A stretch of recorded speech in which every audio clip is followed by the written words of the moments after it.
Hey everyone, Ben here and welcome to what must be my favourite online race of 2024. We're in the Indycar at Road Atlanta and we've qualified in P8, but you can see from the graphic on screen there's essentially an A League and a B League in this race. We have just squeaked to the head of the B League in P8, but it's going to be mega tight, it's going to be mega competitive as we get ready to get underway here then for what will be a frantic and fast opening lap here at Road Atlanta. We've been jumped off the start, we were a little bit hesitant. I've got a driver down my inside, that's Luca Bavona. I can't take the apex at T1, he swoops in front of me, then we get checked up by him and we get a little tag from Thomas Boardman behind. I'm now panicking in the cockpit, have I lost my rear wing? And you can see that through the right-hander at the top of the hill. I was a little unsure on braking and turning.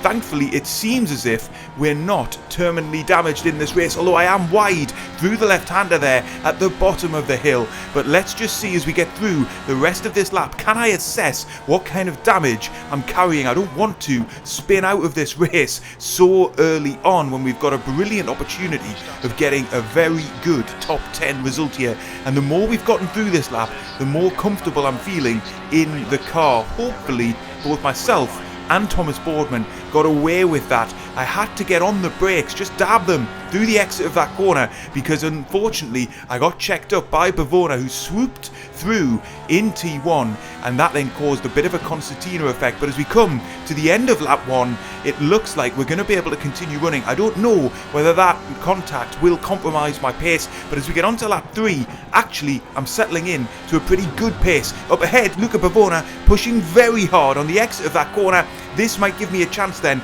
to grab this position back and get back up into P8 and then see if I can make some progress further up the field. We're through the very tricky slow right-hander where the traction zone getting onto this long back straight is absolutely critical. Most drivers on the grid using the option tyre, they're going to fade as the race goes on, so watch out for that. But for now I'm going to make an attack down the inside on Bavona into the best overtaking point of the circuit. Unfortunately not far enough alongside there. In a sense I was just testing the water, see how it felt to get on the inside line, get on the brakes, and what line I would have to take in order to get past. He went around on the racing line, kept his position this time around, but that's giving me valuable intelligence at this point of the race. He's not going to jump out of the way.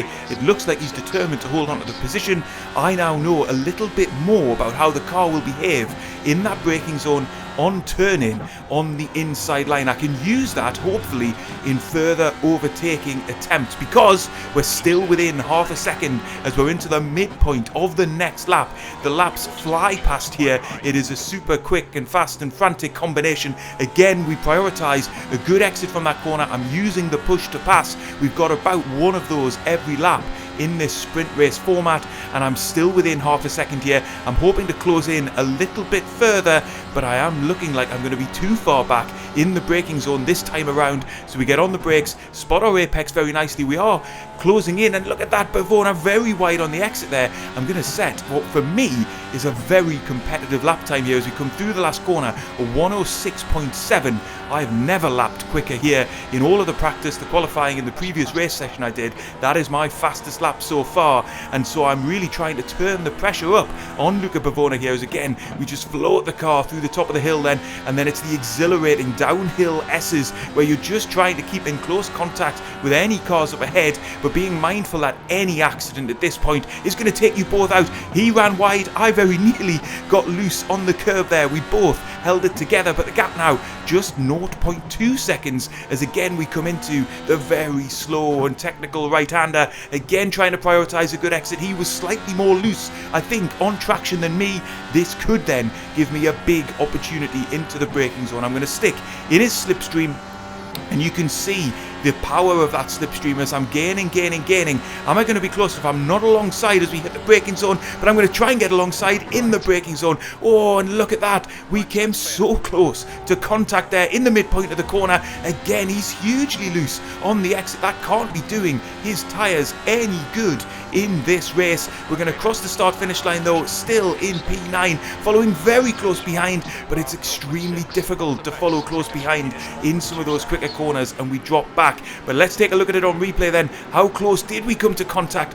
Wow, I very nearly understeered into his rear tyre there. I was just trying to get alongside at the apex and then hold the inside line. He was completely within his rights to stick to the racing line, carried much more speed than I did, and thankfully we avoided an accident. But this is not going to be an easy overtake here. I think I've got much more pace than Bavona up ahead, but am I going to be able to make that pace count? Because as we get onto lap 6, I'm still in P9, and you can see the pack of cars up ahead, they're clearing off a little bit. And again, look at that, not close enough in the braking zone, but we very nearly piled into his rear wing there. Again, he's loose on the exit of that corner, so I'm just trying to be patient here in the cockpit, because if nothing else, he must be heating up his tyres. Surely he will pay a price for that as we get into the final part of this race. For now, I'm just trying to be as aggressive as I can be, put the pressure on, but without doing anything silly, either to myself, where it's super easy to just get slightly wide in these cars, get up on the curb and end up putting yourself into the barrier, and as well as that, being mindful that any accident for Bavona could be an accident for me. But look at that, speaking of accidents, there was a car stricken in the middle of the track, and that was Bartosz Kuzma, who's crashed out of P6. You can see on the replay here, he spins it coming out of the left-hander, and look at how much avoiding action other drivers have to take there. Two drivers not able to do what myself and Bavona were able to do. Takeshi Kita, he was first on the scene, he ends up clipping his front wing, and then Max Ginter likewise couldn't avoid the stricken car in the middle of the track. So we got away with one there, and on to lap 9, I'm still just trailing behind here, and if anything, the gap to Bavona has extended a little bit, but we both ran wide there out of the left-hander, and maybe, just maybe, that's going to give me an opportunity to get back into the hunt here. I've got to focus. I'm going to try once again to be in his slipstream and close in the space as we get into the big braking zone at the end of this back straight. Now, I've had a couple of sniffs here.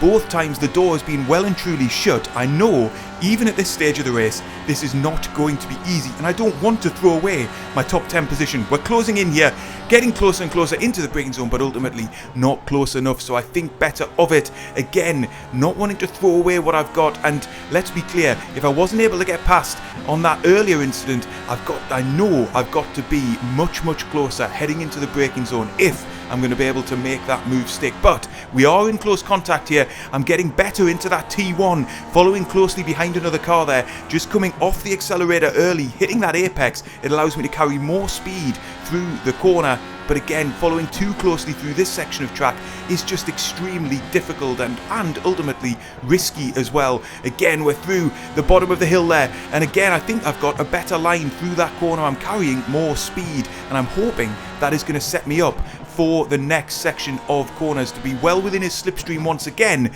And again, a good exit here, absolutely critical, and by the looks of things, I've got a much better exit. He was very loose on his rear tyres there. I know in the cockpit we've probably just got about 3.5 laps left of this race, so in a way the pressure's now building on me to do something about this situation. Well, we're going to be alongside genuinely into the braking zone here then. This is my best opportunity so far. We're alongside, but look at that, he's carried more speed through the corner, and then he's going to give me a squeeze on the exit at the top of the hill. We both managed to keep the car pointing in the right direction, but because of all this fighting, we've been joined by Boardman behind, as we see it on replay in picture there.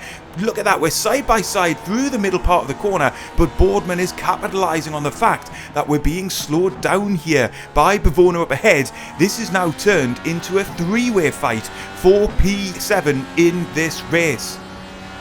So Thomas Boardman joining the action here now really does mean it is now or never, and you can see I'm pushing very hard there, very nearly losing the back of the car, but I've really got to get this move done on this lap, because I'm now very concerned that not only am I not going to get P7, I might end up finishing P9, and the last thing I want to do, having had such a good race so far, is slip back in this final stage of the race. So here we go then, we're in the slipstream once again, using the push to pass, and I am gaining hugely lavishly here as we get through and into the braking zone. Coming up then, he's going to strip to the inside. I'm going to go further to the inside, dive down into the braking zone. We're side by side. We bang tyres. We bang tyres again through the middle part of the corner. I'm right up onto the curb, and oh my goodness me, I've lost the position to Thomas Boardman. I'm right out onto the curb on exit. I can't believe it. What incredible racing. Let's take a look at it from Thomas Boardman's on board here then. You can see side by side through the middle part of the corner and the exit, myself and Bavona pushing the limits to just about afford each other enough racing room, but absolutely no more than just enough. You'll see it again on this view here. We're just about allowing each other to stay in bounds. I end up going slightly wide and up on the curb, but the net result is I have dropped a position to the opportunistic Thomas Boardman, and another stiff defence from Luca Bavona to hold on to P7 so far in this race. And we've really only got 2 racing laps left now, so as we get onto lap 12, I'm now chasing behind both Boardman and Bavona up ahead. I can't believe I'm in this position, and maybe, just maybe, I've been too cautious. I think so far, or at least I was thinking so far, I'd use some good judgment to stay out of trouble, to put the pressure on, and eventually the race would come to me. Now sat in the cockpit as I watch the 2 drivers stretch their legs on this back straight, I'm worrying that I've been too conservative, too cautious, and ultimately now I'm going to have lost out in this battle. But let's see what happens, because Boardman shaping for a move on Bavona. They've come together. The first time that Boardman attempted a pass on Bavona, and exactly what I was trying to avoid all of these laps in this race so far. Well, it's happened. First time out, Boardman locks up and just understeers into Bavona. Both of their races ruined, and now I'm feeling pretty vindicated that ultimately my approach was the right one, because you can see the disastrous consequences of getting it wrong into that corner. I pushed the limits, but I never overstepped them, and that's how I was able to stay on track and ultimately benefit. But that wasn't the only drama left in this race, nor was it the only big battle into that corner. We're following Jensen Marlowe, who's defending his P3 here as we get towards the closing stages of this race from Julian Besson, who's about to take that P3 on the back straight. But ultimately Marlowe wanted a nibble back. He leaves his nose in, and there's collision there into the chicane. That is going to leave Julian Besson with a severely broken rear wing. But incredibly, it appears he didn't get a meatball flag. He's going to continue racing, and as I get onto my final lap of this race, who would we come across but the stricken Julian Besson?